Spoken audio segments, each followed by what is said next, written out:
अयोध्या में जहां राम मंदिर का निर्माण हुआ, वहीं से बीजेपी का हार जाना वाकई में बड़ी हैरानी की बात है। उत्तर प्रदेश अयोध्या में भी बीजेपी 40,000 वोटों से हारी। बड़ा उलटफेर देखने को मिला। टेनी समेत मोदी के 6 मंत्री भी हार गए। दोस्तों, अब तक के चुनावी नतीजों ने सचमुच में इतिहास तोड़ दिया। जी हां, नरेंद्र मोदी के पिछले 10 सालों का इतिहास ब्रेकडाउन होने जा रहा है। वजह आप समझ ही गए होंगे कि जितनी बीजेपी और एनडीए को उम्मीद थी, उससे काफी नकारात्मक चुनाव परिणाम अभी तक हमें देखने को मिल रहे हैं। देखिए कुछ बड़े इलेक्शन न्यूज अपडेट फटाफट से। चुनावी नतीजों पर वर्ल्ड मीडिया ने भी रिएक्शन देते हुए लिखा। न्यूयॉर्क टाइम्स ने लिखा कि सुबह सुबह कहानी बदल गई। अल जजीरा ने लिखा कि मोदी जीते तो भी अपनी पीठ नहीं थपथपा सकते हैं। और एग्जिट पोल के माहौल के विपरीत चुनाव के इन नेगेटिव नतीजों को देखते हुए भारतीय शेयर मार्केट में भी इतिहास के कई सालों की सबसे बड़ी गिरावट आज देखने को मिली। बाजार 5.5% से भी ज्यादा टूटा। निवेशकों के 31 लाख करोड़ रुपए डूबे। सेंसेक्स 4,389 अंक गिरकर 72,079 पर बंद हुआ और सरकारी बैंकों का इंडेक्स भी 15% से नीचे आ गया। बताया जा रहा है दोस्तों कि ये 4 सालों की सबसे बड़ी गिरावट है स्टॉक मार्केट में। इससे पहले कोरोना काल के दौरान इतनी बड़ी गिरावट आई थी और वो तो दुनिया भर में ग्लोबल पेंडेमिक था, तो ये वजह सही बनती है। लेकिन इस बार लोगों के चुनावी नतीजे उम्मीदों से उल्टे आए और स्टॉक मार्केट में ये सबसे बड़ी भारी गिरावट देखी गई। सुबह सुबह रुझानों के बीच ही एनडीए और इंडिया गठबंधन ने जश्न मनाना शुरू कर दिया। ये देख सकते हैं आप, दिल्ली में भाजपा कांग्रेस कार्यकर्ता ढोल पर नाच रहे हैं। बंगाल में टीएमसी वर्कर्स ने एक दूसरे को रंग गुलाल भी लगाया। और हालात तो देखिए जरा, उत्तर प्रदेश में जहां बीजेपी को सबसे प्रचंड बहुमत मिलने का अनुमान था, अयोध्या में जहां राम मंदिर का निर्माण कराया गया, यही बड़ा उलटफेर हो गया। बीजेपी 40,000 वोटों से हार गई। टेनी समेत मोदी के 6 मंत्री भी हारे। मैनपुरी से डिंपल और सहारनपुर से इमरान मसूद जीते। यूपी की अधिकतर सीटों पर ये अभी तक के नतीजे ही आप देख सकते हैं। जहां जहां भी आप ये उत्तर प्रदेश के नक्शे में लाल रंग के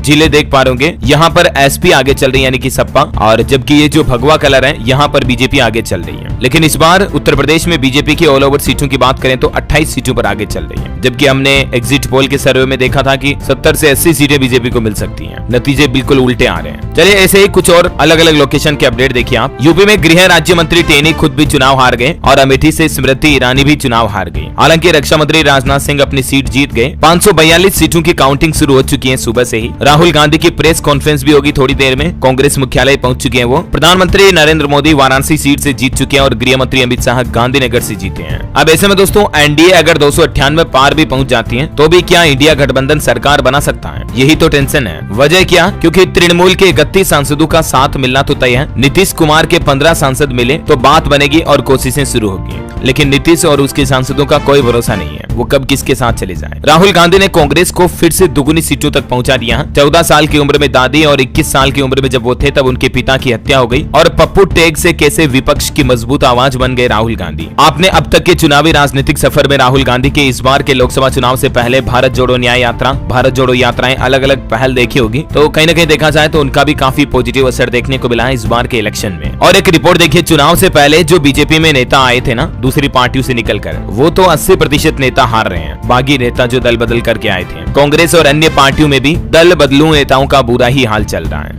वही देखिए, लोकसभा चुनाव में हेमा मालिनी, स्त्रुघ्न समेत 11 सेलिब्रिटीज भी लीड कर रहे थे। मंडी से, हिमाचल प्रदेश मंडी से 74,755 वोटों से कंगना रनौत जीत गए और भोजपुरी स्टार पवन सिंह काराकाट से हार गए। इधर उड़ीसा में 24 साल का पटनायक राज खत्म हुआ। बीजेपी 81 सीटों पर आगे चल रही है। आंध्र प्रदेश में भी एनडीए की सरकार बनती दिख रही है। गठबंधन को 165 सीटें मिली। मध्य प्रदेश में भाजपा 12 सीटों पर जीत चुकी है, 17 पर आगे चल रही है। इंदौर में लालवानी रिकॉर्ड तोड़ 11 लाख वोटों से जीते। विदिशा से एमपी के पूर्व सीएम शिवराज और गुना से ज्योतिरादित्य सिंधिया भी जीत गए। छत्तीसगढ़ में देखिए, सरगुजा से खुला बीजेपी की जीत का खाता। चिंतामणि महाराज 64,000 से भी ज्यादा वोटों से जीते। 9 पर भाजपा और 1 पर अभी कांग्रेस आगे चल रही है। तो ये तो मैंने आपको अलग अलग लोकेशन के अपडेट्स बता दिए कि अभी चुनावी नतीजों का माहौल क्या चल रहा है। अब सबसे बड़ा सवाल ये दोस्तों कि भाजपा जीती या एनडीए। 33 साल पहले भी कुछ ऐसा ही जनादेश देखने को मिला था। 10 सवालों में 10 बड़ी बातें जानेंगे इस बार के लोकसभा चुनाव 2024 के नतीजों को लेकर। और सवाल मैं आपको बता देता हूँ कि इस जनादेश के मायने क्या है। क्या इस जनादेश को सत्ता विरोधी लहर कहेंगे? क्या कम मतदान ने भाजपा की सीटें घटा दी और कांग्रेस सपा की सीटें बढ़ा दी? इस बार के चुनाव में किसकी जीत किसकी हार तय होगी अगर बराबर का कंपटीशन भी देखने को मिला तो? मुकाबला भाजपा बनाम विपक्ष था या मोदी बनाम मोदी था? आखिर गठबंधन की राजनीति वापस लौट पाएगी या नहीं?